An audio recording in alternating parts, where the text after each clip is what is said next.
want to officially welcome everyone to today's webinar, 5 Ways to Create Engaged and Empowered Agents. I'm Rachel and I'll be your webinar chairperson today.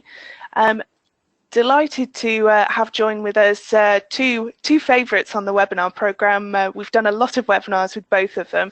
Carolyn Blunt from Ember Real Results, welcome to today's webinar. Thanks, Rachel. And for people who don't know Ember Real Results and what you do within, could you give us a bit of an explanation?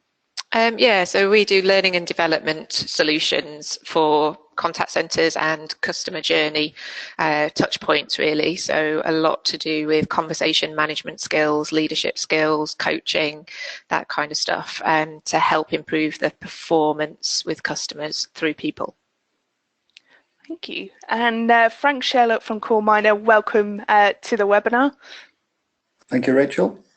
And also, I mean, could you explain to the audience who Core Miner are and what you do within the business? Sure. So within the business, I look after Core Miner's business in Europe, Middle East and Africa. But what Core Miner do is we are a software company. We provide interaction analytics solutions to allow our customers to make sense of all of that unstructured data in email, in web chat, in audio, and then to use that structured data to provide actionable insight to improve agent performance, to improve business results, and to improve customer experience. Thank you. So for everyone in the audience, the discussion is going on this week in our chat room as well. We've got quite a few people already logged in, but for those who haven't, it's callcenterhelper.com/chat. Just a small form that you need to fill in, and the added bonus of joining the chat room also is that you can download today's webinar slides. Both Carolyn and Frank have got a lot of information to share, so it's always worth downloading them and you can follow along with them. It is in a separate window, so you do need to put them side by side. But yeah, there's a huge amount of discussion going on already, so I think it's definitely worth joining in. We are taking a recording of today's webinar, which will be available later on this afternoon on callcenterhelper.com/recorded-webinars. Another reason to join in the chat room is that we have our trusty top tip winning. We've got champagne or a box of chocolates for the best tip. You just write #question if you want to ask one of our panelists a question, or #tip to share your tips for empowering and engaging agents. So we've been asking, there we go, in the chat room, how empowered are your agents? So let's see what some people have said. So David said, our advisors are able to go whenever they want for a comfort break. AHT is a target, but more at a team department level. Jenny says, all our advisors can go to the toilet anytime they want, as long as it's not during a call, which Carolyn, I'm sure, is pleased to know. Started a debate about toilet breaks. I know, quite. That sounds sensible. Yeah, so I think it's time for our first poll, which is what are the biggest impacts of demotivated agents? It is a multiple choice question, so you can do more than one answer. So the options are absence, customer complaints, attrition, after call work, or long AHT. Frank, what are your thoughts on the poll? What do you think is going to come out? Wow, all of the above. If I was a betting man, which some people have said I am, I would think that attrition and absence may be fairly high up the list. Yeah, and Carolyn, is that something that you'd expect? Absolutely, yeah. I think it's almost a bit of like a hockey stick graph of when you start to be a little bit demotivated, you maybe go into after call work a bit more and things like that, and then the more and more demotivated you get, and the more time absence until eventually you leave. So it's kind of a graph for me. Okay, I'll share the results. So as you can see, 60% say absence and 55% say attrition. So yep, well done both. 51% say customer complaints, 30% say after call work, and 13% say long AHT. I mean, obviously, aside from the top two, is that the sort of distribution you were expecting, Carolyn? Oh, yeah. Yeah, yeah.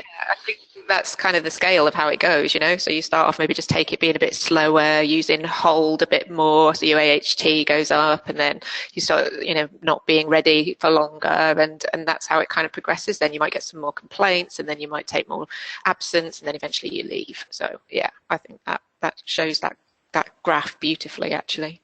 It does. We have a very educated audience. You got it. Okay, so I'm now delighted to hand over for the first part of our presentation to Carolyn. Let's see if we can get this to work. And cool. Yeah. I know, I didn't realise I was going to be sat in front of a white wall as well, and I've got a white top on, but I have got clothes on, just for the record. Can you see my screen there? Yep, just need to put it into full screen. Yeah. How's that? And I'm also going to put my timer on because I have a reputation for once you start me off, that's it. I won't stop. And I will answer questions in the chat room as much as I can as well. You know, at the end and things. And there's also one of my colleagues from Ember, La, in the chat room. You know, he's not going to answer everything, but he'll have a little answer on any of the questions as well.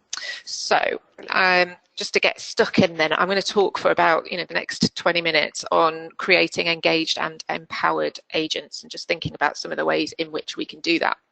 I think that I've come across lots of different ways that this happens, and I'm not saying that the few ways, I'm going to go through about 3. I think Frank's going to do a couple on the end, and they're not the only ways in which to do it, but these are just some of the kind of popular ways, and I've picked these up through kind of 15 years of working in contact center operations. I've had the pleasure of working with some fantastic brands, and really looking at what we can do to actually create good employee engagement, because that results in good customer engagement. I don't think you can have great customer experiences with dissatisfied employees. The two things are very, very much linked. So that kind of fits with telling you a little bit about Ember Group. So the Ember Group is a customer engagement and CX specialist group of companies. So we have Ember Services that does customer engagement consulting, so looking at the analytics part that Frank's going to talk about, that La works in as well. We've got the learning and training and development piece that I lead, which is Ember Real Results. And then we've got the executive search and recruitment, the recently rebranded Ember Search. But altogether, what those 3 businesses do is deliver change, transformation and performance improvement in areas of customer interaction. So I'm really passionate about the people that are the human touch points in customer journeys. And so just to get you started about your operation, thinking about your starting point, what do your people say engages them? And I think one of the good starting points is to think maybe to your most recent employee engagement survey. That's a great way of getting a snapshot in time of how engaged or not someone is, and what they say they would like more, better, differently from you. So you can compare that to some of these areas that I'm going to cover. But like I say, time and time again, these areas come up, but certainly asking your people is going to be one of the best starting points you can do if you don't already do that. Quick Survey Monkey, something like that. So the first one I'm going to talk about is learning opportunities, and that might be a bit predictable for somebody who runs a learning and development company, but I am absolutely sure that this is something that affects engagement really clearly, and I'm going to share with you some stats from some research that's not Ember research, so it's completely impartial. This is absolutely what people are telling us is important. And as I said earlier before we really kicked off, that I'm broadcasting today from the CIPD, which is the Chartered Institute of Personnel and Development's learning show here at Olympia in London, and it's absolutely heaving down there, and you've got all these amazing opportunities for ways in which we can deliver learning in this day and age. It's not all just kind of classroom, take them off the phones. There's so much that we can do digitally as well, which is really exciting. So there really is no excuse in the contact centre space anymore to not provide good learning opportunities for our people. And the other motivating factor why we should be doing this is the employees themselves. They're pushing for that continuous skill development. They want dynamic careers. We've worked really hard as an industry to make the contact centre more appealing, a career of choice for people, to provide talent pathways. We've got people now working as customer experience directors who started off on the phones, you know, kind of 20 years ago or whatever. And I think that's just amazing. So the ability to learn and progress is now the primary driver of a company's employment brand. Why should I want to come and work for your company? You've got to sell it to me as much as I'm selling myself to you. Only 1/3 of millennials are saying that their organisation is using their skills well.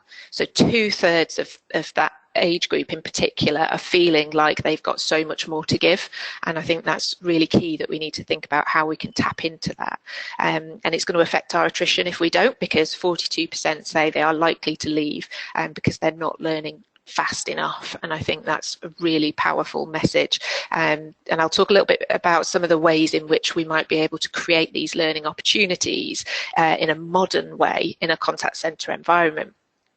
So there's a lot of talk here at the show today and in the L&D industry in general about micro-learning. So this is real bite-sized learning in minutes.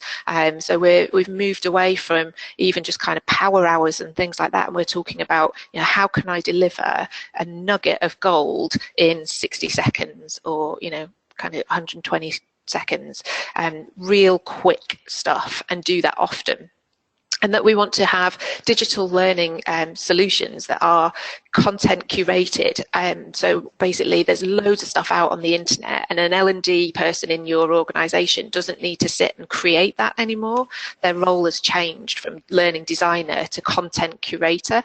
They can go and get that, pull that onto a learning management system, and then push that out to individuals and say, when you're at this point in your journey as an employee, this is where you need this bit of information or this bit of learning. Or it can be self-directed, so the individual puts their hand up and says, I want to learn more about this and I want to learn more about that, and we've got it available for them in an LMS. The other thing that I think is brilliant to use in a contact centre environment is social learning. And I think this happens anyway. Sometimes we don't always want it to, because this is where agents can pick up bad habits from one another. But it really is that bit where you go, what do you know about this? Or, you know, have you tried this? And they learn from each other. So that's the whole concept of social learning. But it's thinking about how can we facilitate that even more through a platform. So whether your cloud-based call contact handling system has a platform within it, I know some of them do, or whether you use something like Yammer, it's about having somewhere to go where people can post questions in a forum and get answers and that kind of stuff. We see it on the call centre helper website, right? That whole stuff about that, the chat room today, that's classed as social learning, learning from each other. The other thing to think about in the contact centre is dedicated learning zones.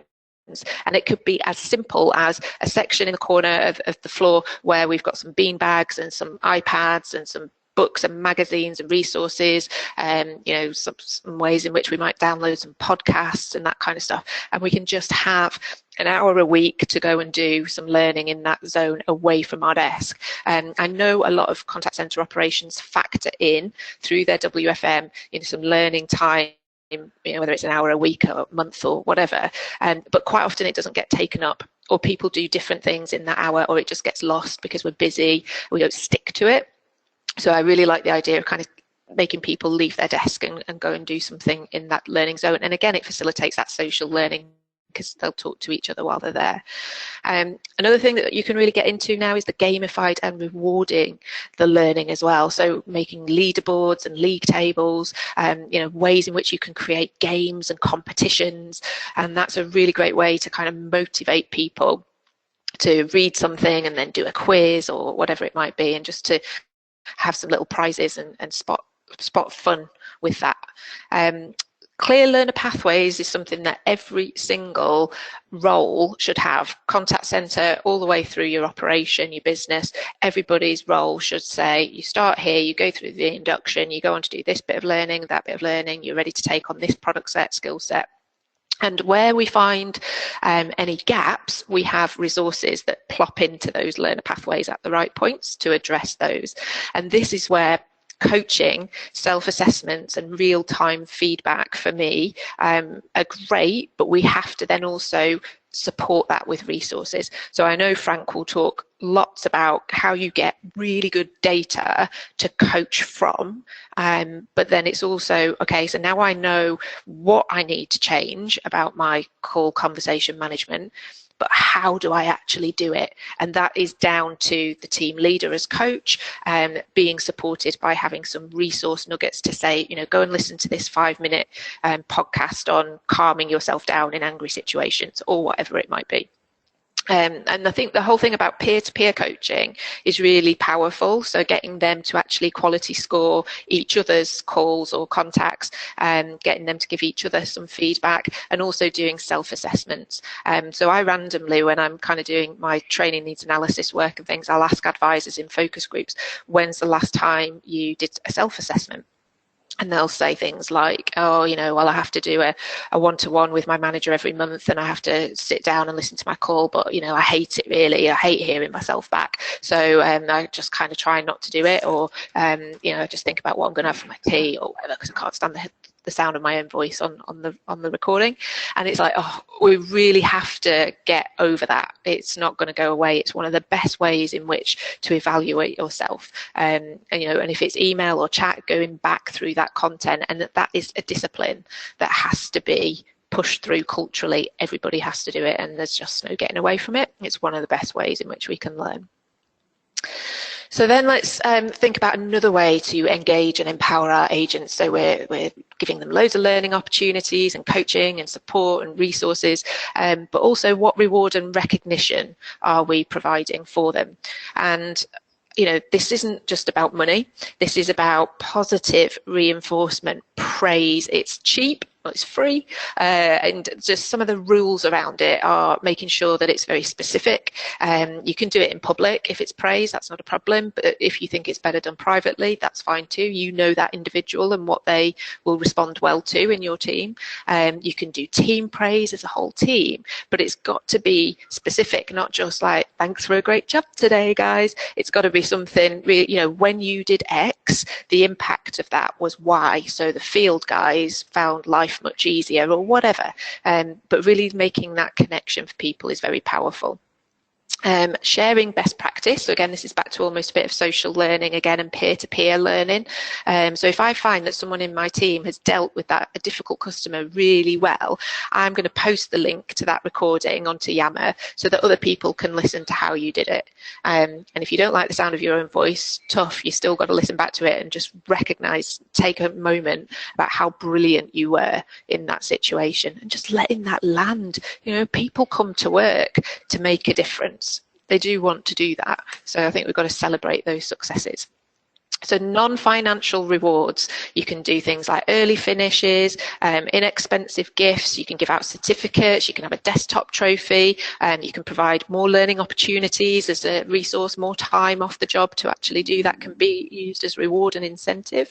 And we've got a fact sheet actually at the end, which I'll share the details of, that you can get with some more ideas around how you can do this type of stuff. But one of the things that is really striking me about the millennial crowd in particular is that they are much more about the greater good, corporate social responsibility, thinking about how they can make a difference rather than just money, money, money, money all the time. And I think that's really refreshing, and we should definitely think about how we can tie in with what they want. And the third one that I'm going to cover is leadership. So thinking about what is the impact of the leader themselves in when it comes to engaging and empowering people, because it is a lot to do with the leader. And we might have a contact centre whose culture is to empower advisors at the front line, but we have some leaders who allow that more than others, and others who maybe micromanage or find it hard to let go. So I'm just going to touch a little bit on why this is so important. And if you're a leader in a contact centre environment, what can you do to make sure that you are facilitating that engagement and that empowerment? Because I can tell you straight away some of the things that certainly take away people's feelings of being engaged. There's a saying, isn't there? You don't leave a job, you leave a boss. And I think that's quite powerful. So to be a good leader and to engage our people, we have to spend time listening to them and coaching them. So I always say, it's more about eyeballs than emails, and spending more time actually just looking into the eyes of the people you lead and manage every day and sort of asking them, how are you? What's going on? How are you feeling? Just some open questions to genuinely show an interest, and taking the time to actually do some coaching. Coaching can happen anytime, any place, anywhere. It happens all day, every day. It's not just your big evaluation piece. And this is where the real-time feedback that Frank can talk about in more detail is so powerful, because it gives me that data to coach from really, really fast. And while it's still fresh in the advisor's mind, not 3 weeks next Tuesday, that call you did was rubbish, So it's certainly something that we want to spend time on, pay attention to, and certainly not take the easy route, which is spoon feeding the answers. And that can be really tempting when time is tight, and somebody asks you a question and you just want to tell them. But a good coach will turn around and say, that's a good question, what do you think? And by doing that, we're not just giving a man a fish and letting him eat for a day. We're teaching them to fish and eat for life. So that's where I would really want leaders to be thinking. And if you've got a queue of people coming to your desk regularly, your heart sinks when you see them approaching, because oh God, here we go. But they come and ask you something and you just want to get them away as quick as possible. I understand the temptation. But what you'll start to do if you start doing this is saying, well, that's a really good question. What do you think? Or where do you think you can find that information from? Go away and have a look, and then come back to me if you still can't find it. And when you start doing that, that culture starts to change of coming up and asking you all the time. And I've done this as a team leader. And what I saw was my people start to walk towards my desk, and then they knew what I was going to say to them. And so then they'd stop and almost turn around and walk away again, because they're like, oh no, I've got to go and check before I ask her, because that's all she's going to tell me to do anyway. And I think that's really important when we're thinking about empowering people. Come up with it for themselves. Ask them what motivates them, because everybody's different, and what works for one person isn't necessarily going to work for another. People have different preferences and personalities, different interests, different skills, things that come easily. So ask them what motivates them and what would motivate them more. What one thing can I do as a leader to help you feel more excited about your job or whatever. So being human and being authentic is just something I want to touch on as well. I think, we all have our bad days, our off days where we're tired or we're stressed, we've got a lot on, and it can be easy to, kind of snap or whatever. So sometimes it's good to just sort of say, do you know what, I'm not having the greatest morning. Can I come back to you on that later? And I think it's better to do that than to try and sort of plow on and be this, super person and then just get it wrong, or, just snap in the moment. So be human, be authentic, be honest, and being consistent as well. I'll touch on that because I think that's really key. Being visible and involved with your team, because if you're sat behind your PC all the time and you're not visible enough, you're not involved, you're not walking around it, we should be empowering team leaders to empower advisors. And so thinking in your organization, how does that whole chain flow down? A lot of our clients have been working on this really hard, and they have stripped out from a lot of team leader role anything other than coaching. And so making it easy for team leaders to do coaching by taking away their admin tasks and the things that planners can do and other people can do, and actually giving them the tools by which to coach from effectively. So not just kind of trawling and cherry picking at random 3 contacts per person per month and having to listen to 20 manually before you find those ones, but actually leveraging the tech to be able to say, these are the things to pick up on, and spend more time having conversations and less time with a headset on trying to find the things to coach from. Being consistent, so I touched on that. So this is where, if I am having a bad day and I'm likely to behave in a way that is not consistent with how I should normally behave, then that's really important for me to recognize and call out, because if you fluctuate and are inconsistent in your style and approach from day to day, it makes people very nervous about, is she in a good mood, and be a bit fearful of you. And so therefore, when you do coaching, you might be harsher on a bad day than you are on a good day, and that's definitely something to think about. And I talk about the halo and horns effect. So where, you know, you might have an advisor who, they kind of irritate you a bit.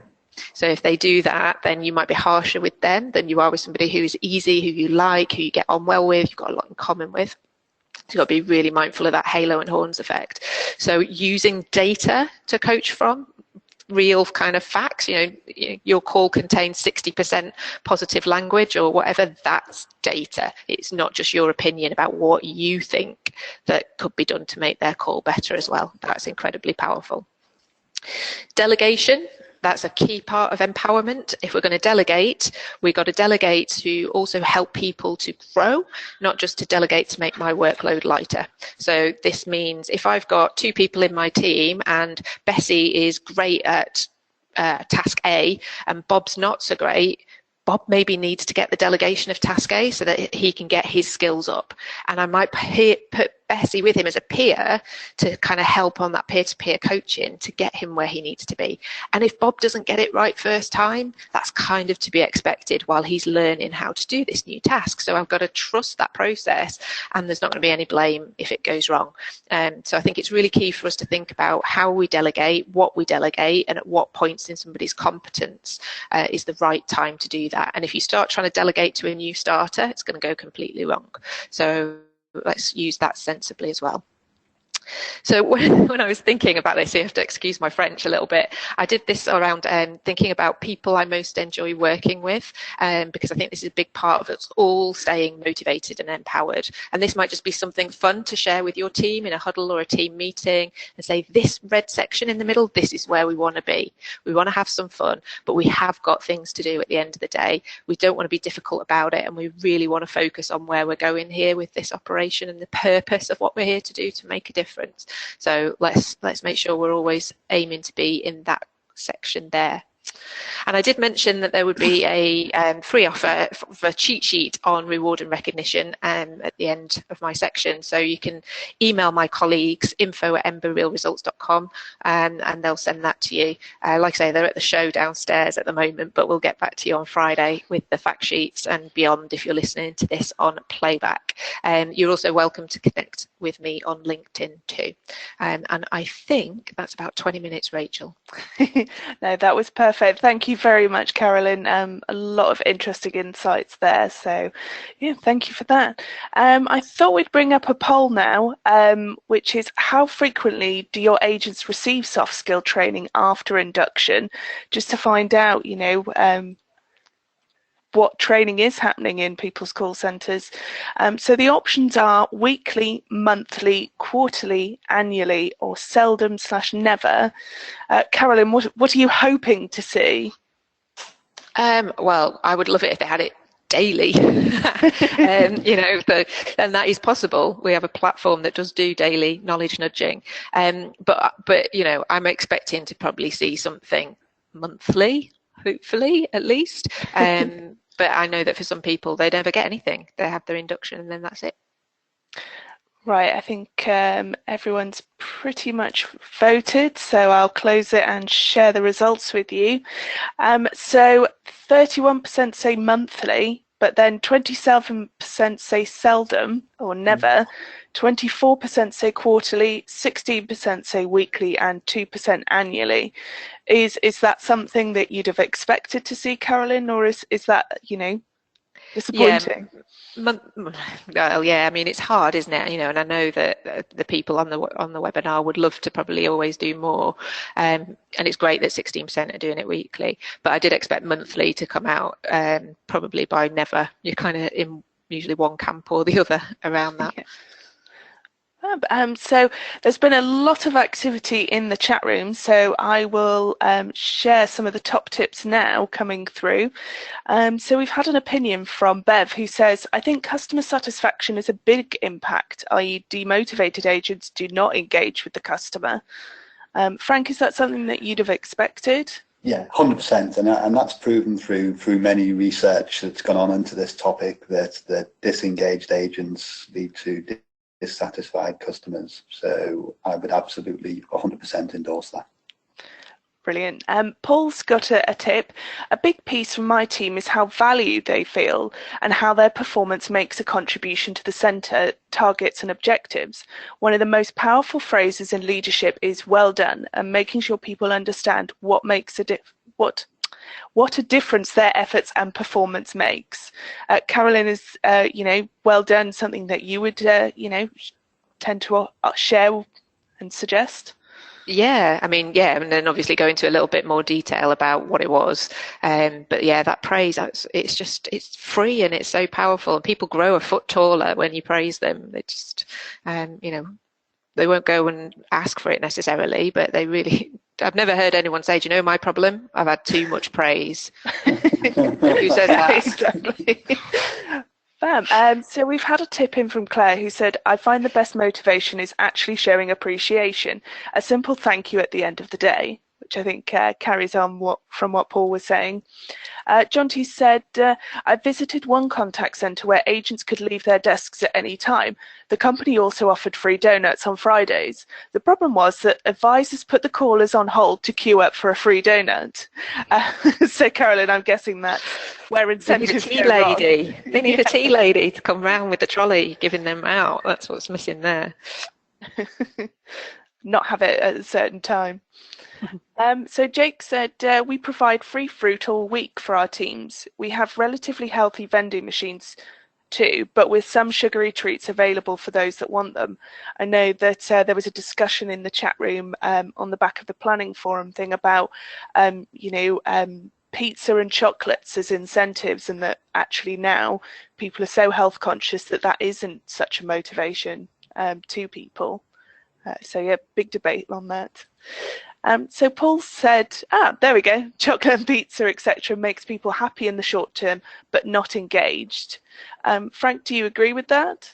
Yeah, I think that I would 100% agree with that. I think that Carolyn touched on many of the factors that drive disengagement, and it is about learning and development. It is about being treated fairly. It is about being praised. It's not necessarily around chocolate and pizza. Although I do think that having spot prizes, whether the chocolate, pizza, or blueberries, I think it makes sense. Using technology to encourage gamification and that social spirit within the contact center, social competitions. I think that's all useful. But yeah, chocolate and pizza in itself isn't going to make your contact center better and isn't going to make your customers happier. Yeah. So Brad said, we cook meals together around each holiday, turkey dinner around Christmas and Easter, etc. We find it helps bring the team together. Rika said, I ran an incentive for my teams, and as a prize we went out for bowling and drinks. Very motivational, and the guys were so excited and competitive. We also had movie nights. Carolyn, do you think kind of these team activities really, bring empowerment and engagement? Yeah, definitely. I think I went out last night with my team for a meal and a few drinks, and they were like, we don't get to do this enough. It's so nice. And yeah, I think it does. It makes a big difference, and it makes us all work together better as well. I think afterwards as well, you get that bonding. Yeah. Yeah. So David said, we ran a Monopoly-style team competition, which tied into a few targets as well as fun. Everyone loves some competition. So we've had a question in as well from Craig. He said, how do you reflect back the value that your advisors are adding to your organisation? Frank, I don't know whether you want to take this one. Yeah, it's certainly from our perspective in engagement analytics, it's very easy to be able to look not just on one or two calls, but for all of the calls, for all of the agents, what the customer outcome was, what they did really well. And using measures that drive successful customer outcomes. At the end of the day, I think that if agents feel that they're being of value to the customer that they're talking to, it helps with engagement. And I would question whether some of the way that assessments are being done today with very low levels of samples are actually providing adequate feedback back to the agents and reflecting truly the value that they're bringing to the organisation. So I'll talk a little bit about this when I present very shortly. Yeah, so I think before I hand over the baton to you, I think we're going to come to a poll first, which is how are you currently assessing agent engagement in your contact center? Is it manual monitoring only, internal agent surveys, manual monitoring plus agent performance stats, or by interaction analytics driven reporting plus other forms of input? So I'll just launch that poll now. All right, so Frank, what are you expecting to kind of come out? I would think the third one down, manual monitoring plus agent performance stats, along with internal agent surveys. Carolyn made the point, it's very important that we survey the agents to understand how engaged they feel, etc. I doubt that the bottom one will be as big as others, because interaction analytics is still to some degree an emerging technology. Okay, I think everyone has now voted, so I'll share the results. So yes, 56% say manual monitoring plus agent performance stats, 27% say internal agent surveys, 5% say interaction analytics, and 12% say manual monitoring only. Oh, I did that in the wrong order. Frank, is that something that you would have expected? Yeah, that's exactly, I think, how I predicted. I think I should go on Who Wants to Be a Millionaire next or something. Putting these in the right order. Yeah, that's exactly what I would expect. I still think manual monitoring is pervasive in contact centres, and whilst it delivers some value to organisations, I would question how much value it really delivers to the agents to make them feel empowered and engaged. So more to come. So I will now hand the baton over to you to share your presentation. Okay. Hopefully you can see my slides. We can, yes. Okay. So I'm going to cover tips 4 and 5. So Carolyn talked a lot about the human aspect. At the end of the day, it's people that get things done. Technology doesn't do anything itself. It simply facilitates trying to improve the performance of your people. But so I'm going to talk more about the technology aspects of engagement and empowerment versus the people aspects. But you will see a lot of overlap between some of Carolyn's themes and messages and some of the messages that I'm going to deliver. Very quickly, who are we? Who are Core Miner? For those who don't know who we are, we do multi-channel analytics software as a service delivered through the cloud or on customers' premises, multiple channels, voice, chat, email, and social media. On the right-hand side of here, you can see typically the sort of pain points we address, and things like agent quality and drivers of satisfaction and dissatisfaction, business performance, compliance, etc. Important thing is that we allow our clients to get insights so they can address these pain points, but it requires people. It's the people that make the difference. It's the people that actually improve operational efficiency, that manage compliance, that deliver great customer experience. Technology is simply an enabler. So having engaged and empowered agents is core really to what we help our customers to deliver. If you think about it from a business perspective rather than from the personal perspective, in terms of the consequences of low agent engagement, we talked a little bit earlier on, I think, in one of the polls about attrition, but it's bigger than that. There's the definite link. It came in one of the web chat questions there between business performance and agent engagement. How does that manifest itself? Organizations with low levels of agent engagement are not going to perform as well from a top line perspective as those with highly engaged agents. They're not going to have the same NPS or CSAT scores. They're going to have higher abandonment rates as agents go on call avoidance. They're going to lose business to competitors in an ever more regulated world. We've got GDPR that's going to be upon us in probably a month today or a month yesterday, May the 25th. And compliance is more and more important. And compliance needs care, it needs attention, it needs engagement of the agents to ensure that you're compliant. And of course, the cost of hiring employees and the time taken to train and enable them, attrition is a big, big problem. So, think about this not just from an individual perspective, as Carolyn really put together a very compelling set of arguments, stats and facts, but also evaluate that to the business itself. This is a real business issue. And the common causes of agent demotivation, and this is very similar to what Carolyn presented earlier. It's not about income growth and pay. It's not necessarily, yes, everyone likes to be paid a fair day's reward for a fair day's work, but really it is about having development opportunities to improve. It's about making sure that you are providing feedback to the agents that is accurate, that is fair, that is objective, that helps them to develop, helps them to learn, and also having incentives that are aligned to customer outcomes. So it really isn't, I absolutely 100% endorse what Carolyn said. This is not about pay, it's about the other factors that matter, that motivate a human being.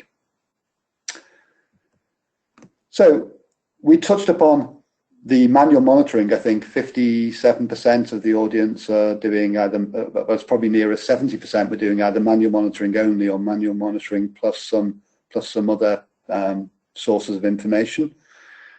A manual review, if you want to really provide targeted and focused coaching to your agents, we see many organizations doing 3 calls a week or 6 calls a month or 1%, 2%, 4% of the interactions. That the feedback, Carolyn also touched upon the fact that after the event, and it can be a month after the call, 45 days after the call, where you're feeding back to the agents.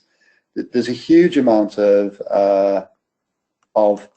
investment that you have to do for people to listen to, monitor calls, aggregate it, deal with the complaints about why did you pick my worst 3 calls, you always pick Rachel's best calls, you always pick my worst calls.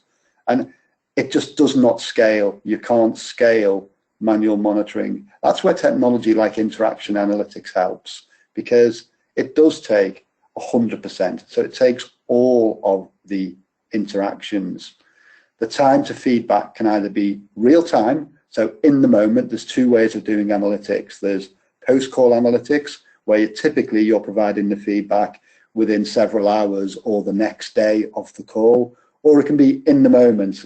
Carolyn talked about micro-learning opportunities and knowledge management systems. So if you're able to do real-time analytics and use the triggers of what's being said or spoken by the agent or the consumer to push information back to the agent whilst they're on the call from the knowledge management system, you can really affect these micro moments of training.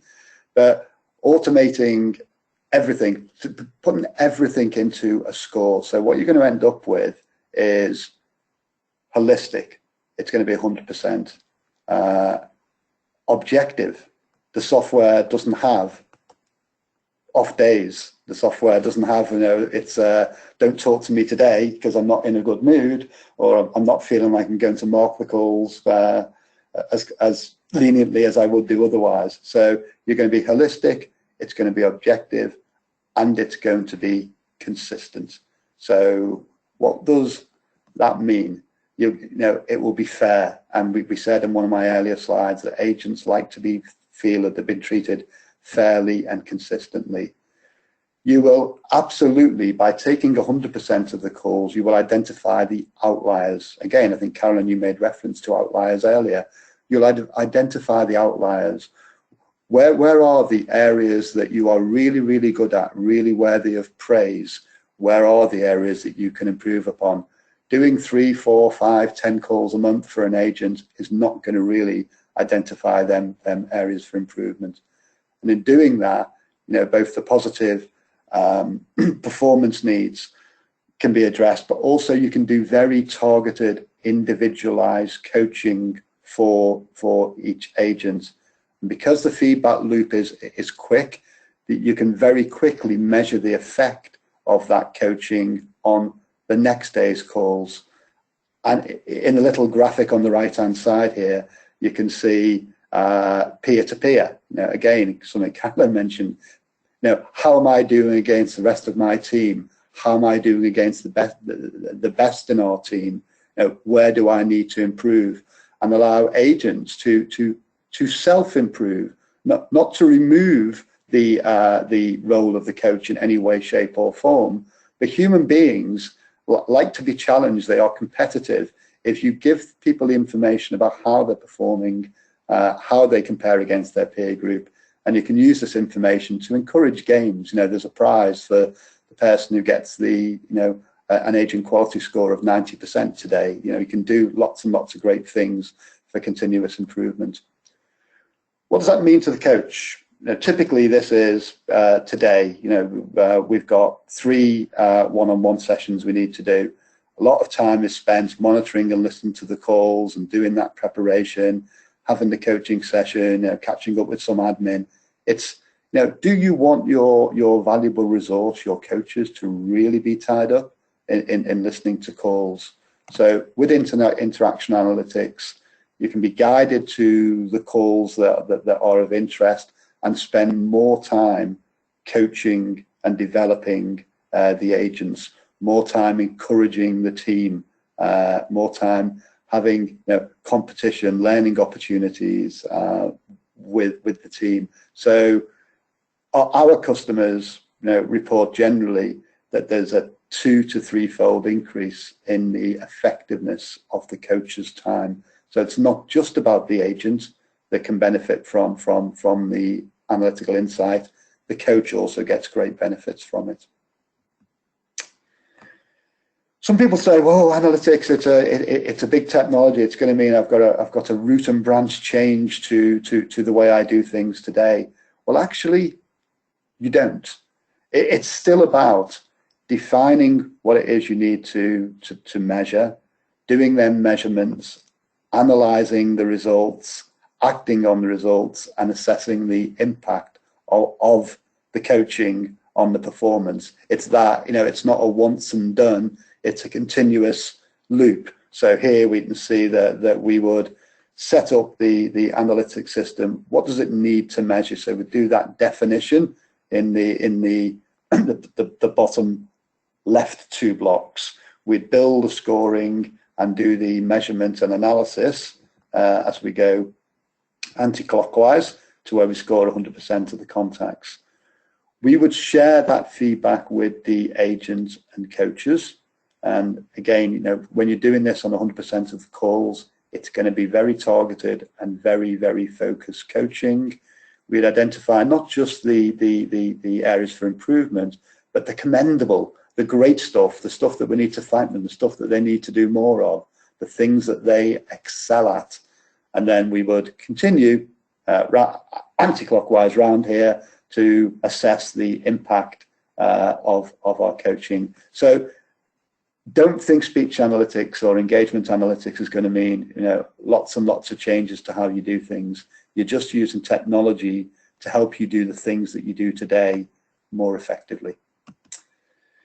We're seeing more and more of our customers now using analytics to fuel their compensation programs. The technology is now at a stage in terms of accuracy and its ability to provide great insight that it can be used to fuel the compensation programs, but also to support these things like gamification programs that we mentioned earlier, getting proper and using the analytical output with other information that may be within the organization.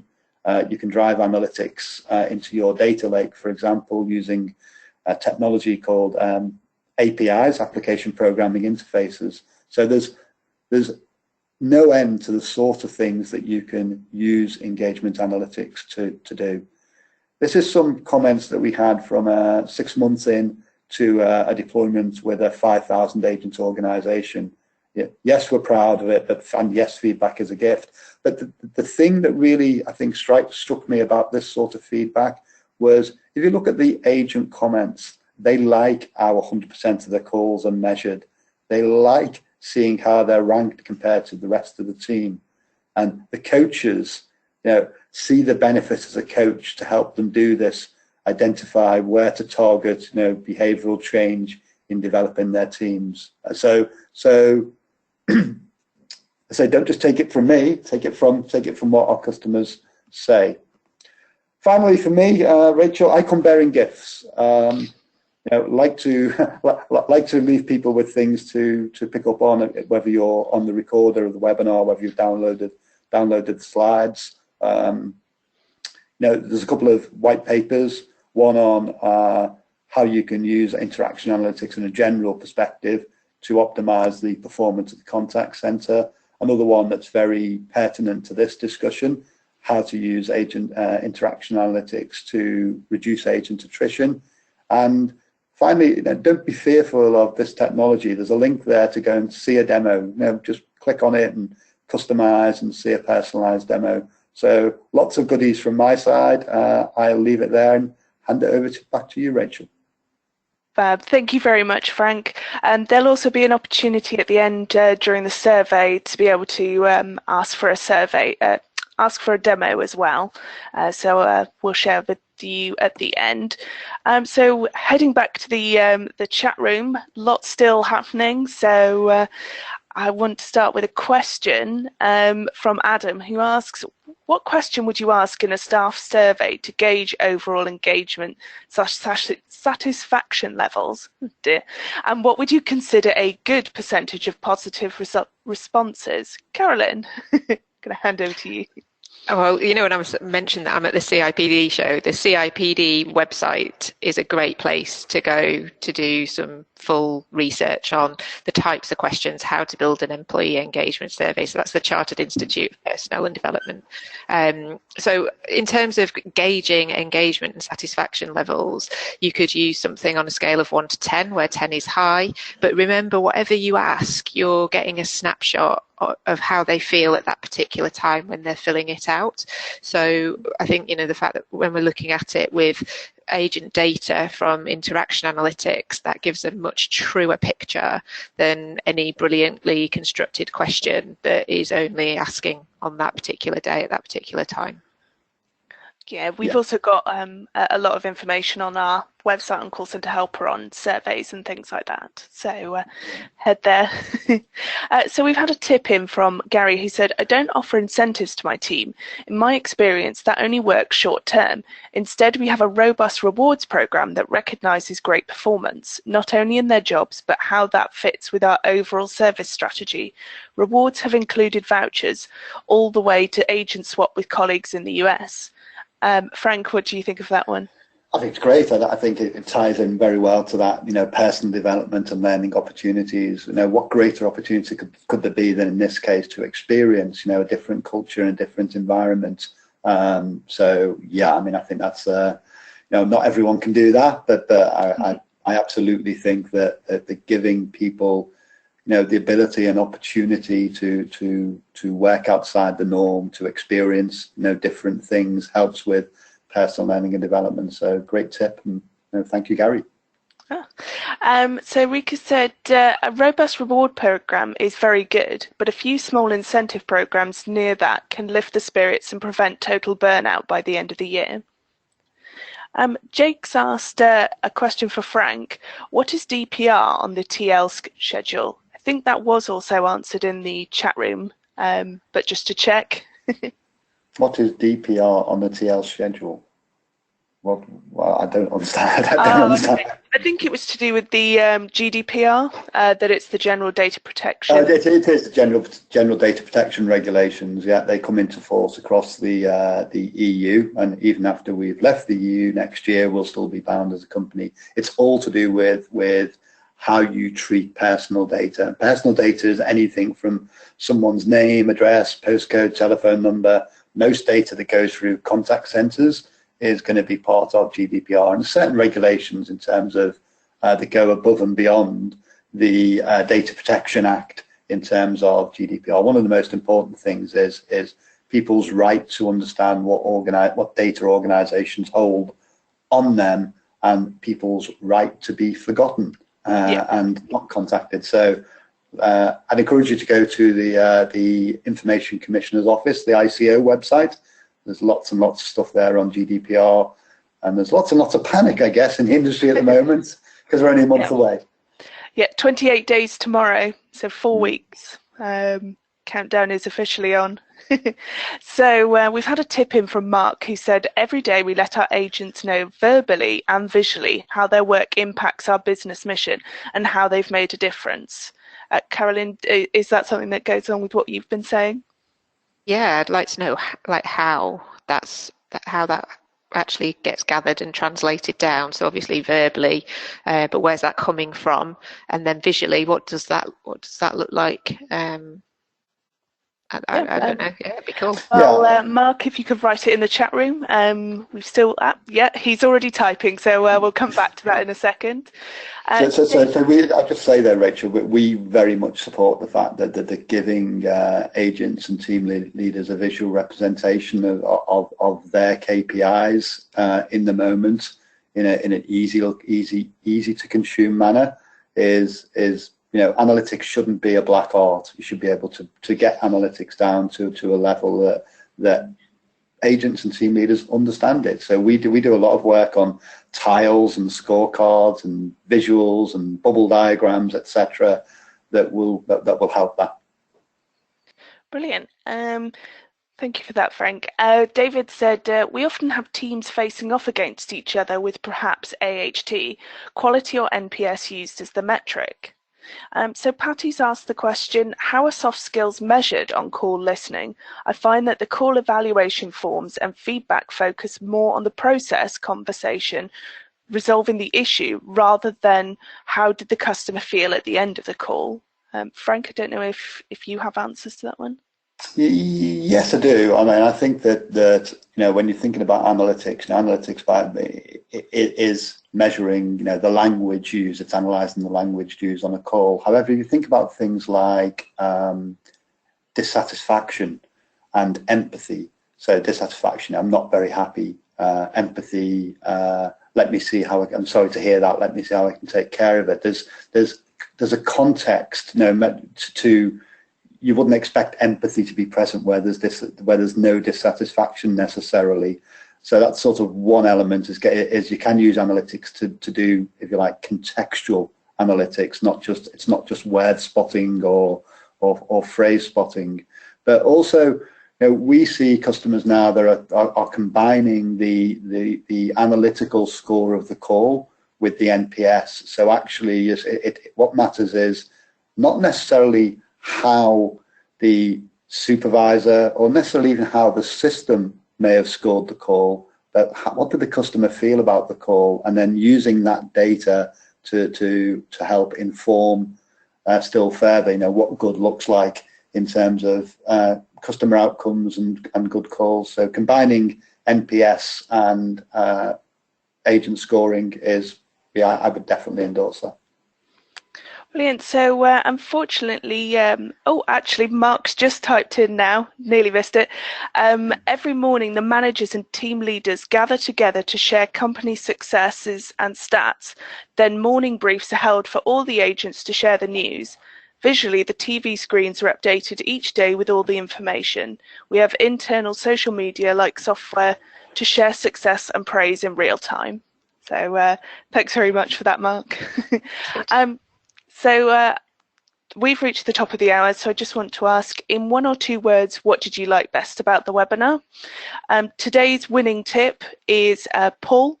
So thank you very much for that one.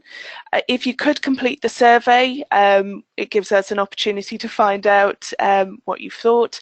And there is an opportunity to ask for a demonstration of the Call Miner software just by filling in the webinar survey. So the replay and slides will be available later on this afternoon. We'll be back next week with getting the best out of the voice of the customer. And just time for me to say thank you to both of our speakers today. To Carolyn Blunt from Ember Real Results, thank you very much. Pleasure. Thank you for having me.